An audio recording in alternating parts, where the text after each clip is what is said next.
on the social media platforms lately about a movement of employees silent quitting.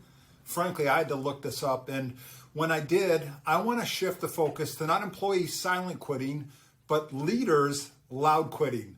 Not sure what all that means? Well, don't worry about it. Just stay on this week's weekly briefing. Hey, how you doing? It's Marc, president of Lead with Purpose, where we help you to create aligned and engaged teams wherever they're working from through one simple tool. Now, in this week's briefing, I want to talk to you about what I'm seeing as a misrepresentation associated with the phrase silent quitting. Now, the phrase has been coined by corporate management across the United States to describe a movement in the workforce of employees deciding to just come in, do their job, and then go home. Now, the rhetoric behind it has been overwhelmingly negative, and it's made out to be about a generation of employees who are lazy and don't care. This is the same exact workforce that saved the U.S. economy when COVID hit, and they went home, they went above and beyond for their companies.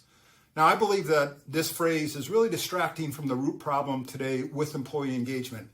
And I believe that silent quitting is really about employees quitting a system. They're quitting a leadership approach, an organizational framework that might have worked pre-COVID, but it doesn't work now. And I believe that it's leaders who need to look at themselves first, because we've experienced this when the environment and the framework are correct. These same employees, they choose not to silent quit, and they're a tremendous force for your company.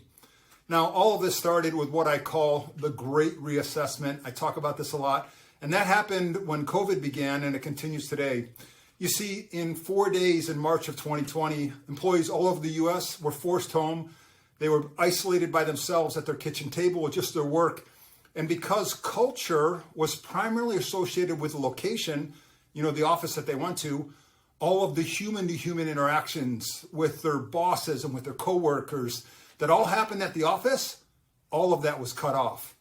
Now, stripped of the location where the deep human needs that all humans have to connect with one another, that being gone, millions of employees over the past 24 months, and really fueled by the millennial generation who will make up 75% of the workforce in 2025, what they've been doing is they've been assessing their situation, and they're able to more clearly see that all they have is a job, and they aren't really sure how what they're doing is connecting to making an impact. Additionally, I think COVID taught everyone in the world a really valuable life lesson, and that's that life is short and can be upended quickly. So make sure that you're making the most of the time that you're spending every single day. Now, back then, leaders, they weren't doing a great job pre-COVID, with 66% of the workforce not fully engaged, but their organizational framework and their leadership approach were dependent upon a predictable environment, and it was also dependent upon having employees in an office together. Both of those, gone today.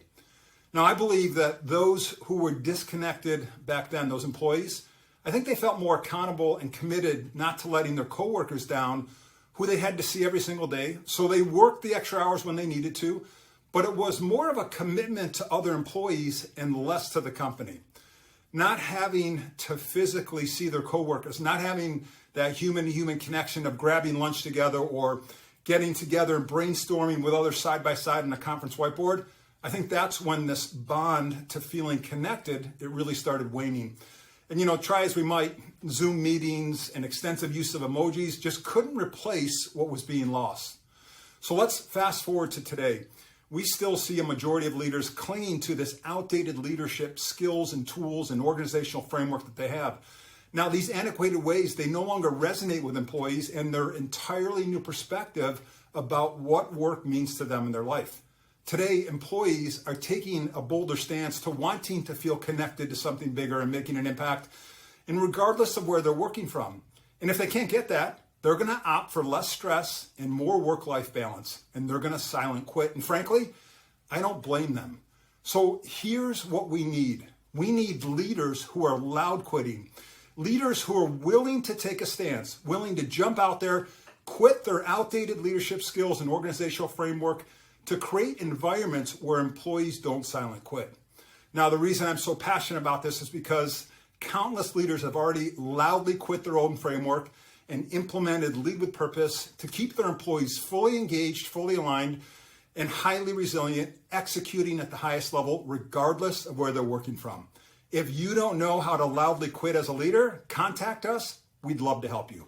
All right, so thanks for tuning in, and let's make it a great day.